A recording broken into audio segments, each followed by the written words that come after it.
The Harry with whom I've spent 30 years turned out to be cheating all along. Despite presenting evidence of his infidelity, he remained unapologetic. I won't pay any alimony or child support. You're the one leaving on your own, right? He declared that, but I just accepted the demand as it is. I had a secret I hadn't told my Harry about. My name is Natalie. I've been married to my Harry for 30 years, and our 2 children are already in high school. In his younger days, Harry was heavily focused on work, and there are hardly any memories of the children spending time with their father. Back then, it was common for men to have minimal involvement in childcare, so after giving birth, I quit my job and took on the responsibility of raising the children on my own. Since both my parents had passed away before our marriage, there was no one to rely on. Harry professes that he is better than me, a housewife, because he has earned money outside the home. You're lucky to be able to stay home and play with your kids for a living. And he always said that.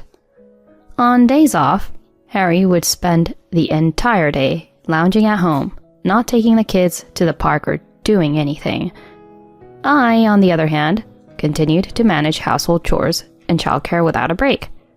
When he returned from work and found the house messy or dinner not prepared, he would get angry, like a raging fire, so I was always on edge. Even when our eldest son, Zayden, had a fever, Harry maintained his stance that child rearing is the mother's job and didn't offer any help. As a result, I had to take Zayden with our young daughter Lisa in tow to the hospital. Seeing their father's indifferent attitude, the children began to resent him, entering a phase of rebellion where they wouldn't even talk to him. Dad is always focused on work and shows no interest in us at all. Moreover, Mom's words are always directed at him, and it's irritating. The children began to ignore their father, saying so. Given Harry's already thin affection for the kids, they entered a phase of rebellion, where they barely spoke to their father.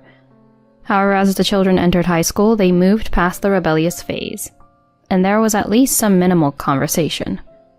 Harry, who always seemed grumpy, recently appears to be in a good mood.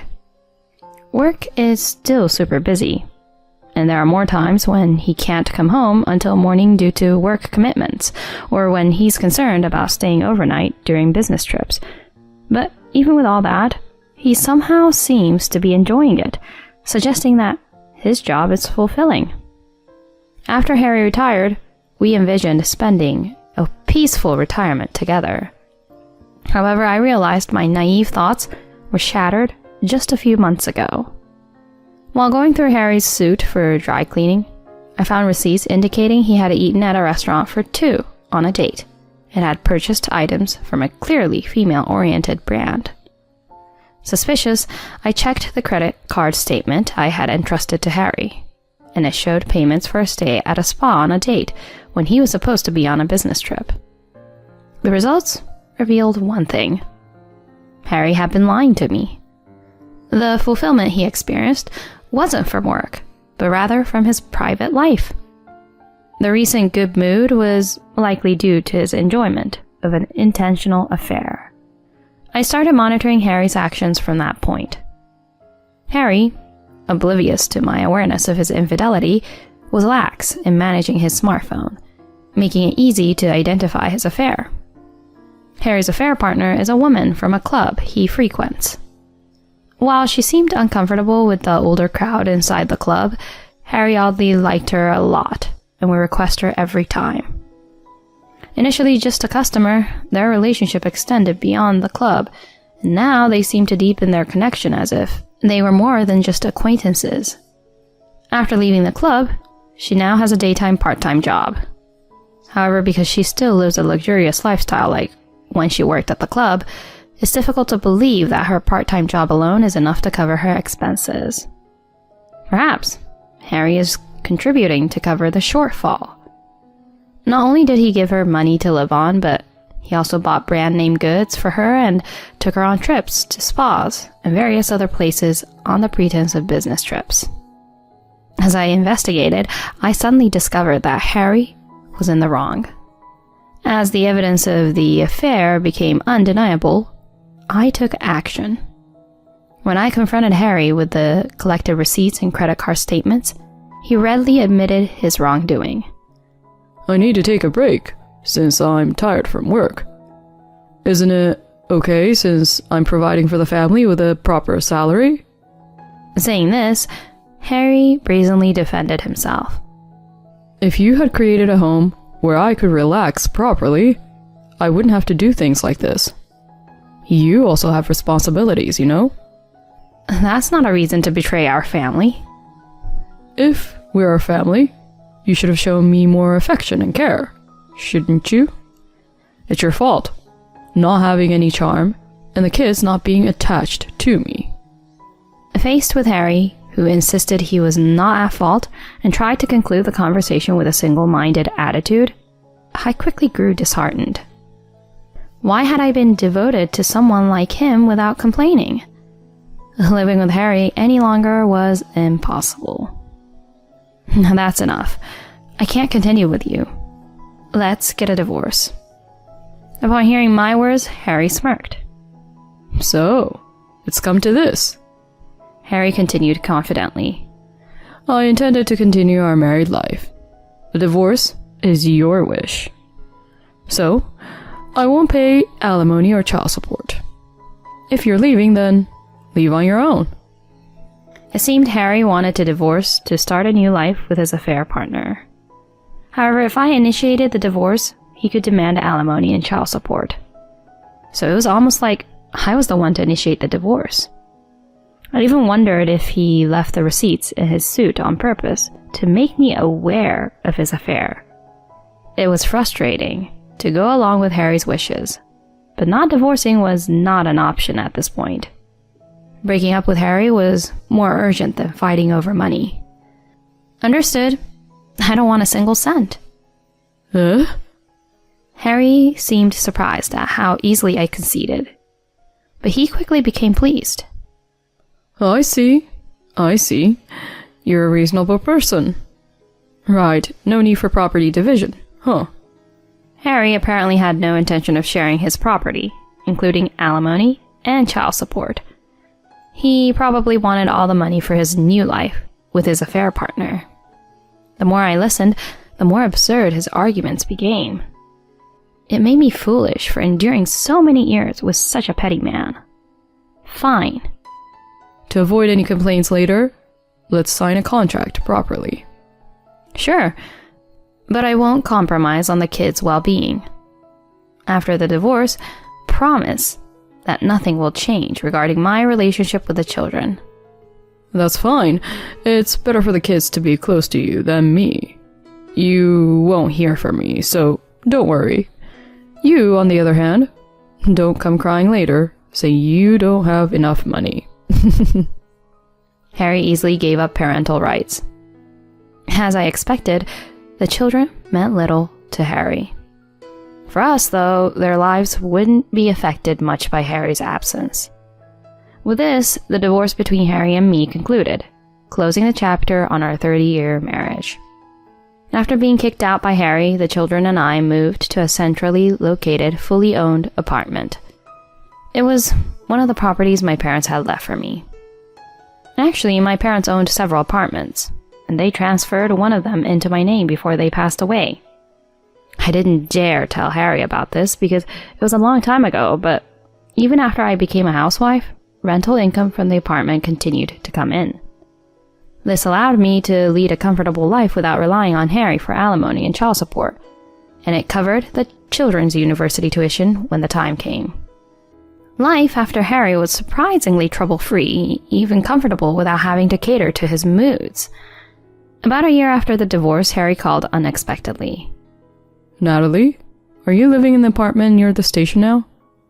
It seemed like Harry was inquiring about our current life. As a stay-at-home mom, Harry probably didn't expect that I could support 2 kids, and our comfortable lifestyle was beyond his assumptions. That apartment is famous for its high rent, isn't it? Why would someone like you, a former stay-at-home mom, choose to live there? And you're living with the kids in a 3-bedroom apartment, right? I wanted each person to have their own room, so I chose a 3-bedroom. A 3-bedroom? How much is the rent? It's not exactly about the rent. There happened to be a vacancy, so we decided to move there. What do you mean? I explained to Harry that this apartment itself was something my parents left for me, and is under my name. Hearing this, Harry erupted in anger like a raging fire. What? You never mentioned any of this until now. There wasn't a need to talk about it. I inherited it from my parents quite some time ago. You own the condo itself, which means that all the residents' ridiculously high rents were paid to you. How much money comes in every month? Money earned after our separation is shared property of the marriage. Isn't it strange to keep it all to yourself? You probably didn't notice, but I also supplemented our living expenses and educational costs with some of the rental income. So I just spent the rest of the money myself. If you're going to say that, the money you used to meet your affair partner should also be shared property, right? Don't give me that nonsense. Just because I made some contributions doesn't mean there isn't a significant amount of savings. I have the right to receive a share in the property through asset division. I sighed heavily in response. Do you remember what you said? You were the one who said you wouldn't request asset division. We even went ahead and signed a contract to avoid any future disputes. At that time, I didn't expect you to have this much savings. If it means my assets become my own and not shared with you, then that's preferable. Such a self-centered person. If it came to asset division, I would have declared it properly. But I'm glad it didn't come to that. To think I would give the money left by my parents to someone who betrayed our family? I can't accept that. I responded with amazement at Harry's pettiness.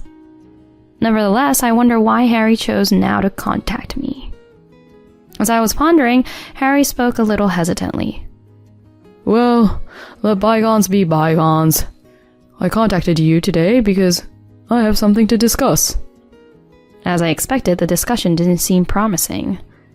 True to my expectations, Harry's consultation turned out to be a request for money. Despite remarrying his affair partner, the woman he married had a significant tendency to overspend, and it turned out she was drowning in debt from the time they were dating. Although I had suspected her extravagant spending when I looked into it, it seems the reality was even worse. Harry, unaware of the debt, had initially tried to repay it using his savings. However, due to various creditors, his savings were quickly depleted, and the debt kept piling up. In order to make a lump sum repayment, he heard a rumor that I was living in a luxury apartment and approached me to lend him money for the debt repayment. Of course, I rejected his request. Why should I lend money for the debt repayment of the woman who was once his affair partner? Moreover, considering Harry's history, it seemed unlikely that her spending habits would change, and I doubted I would ever see the money again. Then Harry says something outrageous. Hey, isn't Zayden about to start working soon? Can't we at least take Zayden in over here? Huh? I couldn't believe my ears. After treating my children so indifferently all this time, he suddenly wants to bring them back now? I can't make ends meet with just my earnings. If you won't contribute anything, let Zayden help. Once Zayden starts working, we'll share his salary to cover my expenses. Don't be silly. Are you going to let your precious words clean up the debts of your unfaithful partner? I want Zayden to repay what I've invested in raising him all these years. At that time, both of us were wrong to hand over custody. Since we also have our daughter Lisa, it's common to give custody to one of us, right? It's only natural not to give custody to a parent who cheated. Besides, your attitude of not paying alimony even after cheating is far from common. And even if hypothetically you were to have custody, I wouldn't need to pay child support as you did, right? Zayden is currently attending a private medical school. Can you afford his tuition? Harry hesitated for a moment, but then says something in response. I'll use scholarships or anything else to make someone else pay for that. In the end, it's really good that I didn't entrust the children to Harry. This man only thinks of himself. That's out of the question. After all, Zayden is already over 18 years old. Custody aside, Where and with whom one lives is the person's own decision. Zayden might want to live with me since we're of the same gender, don't you think? That's not possible. Is it about money?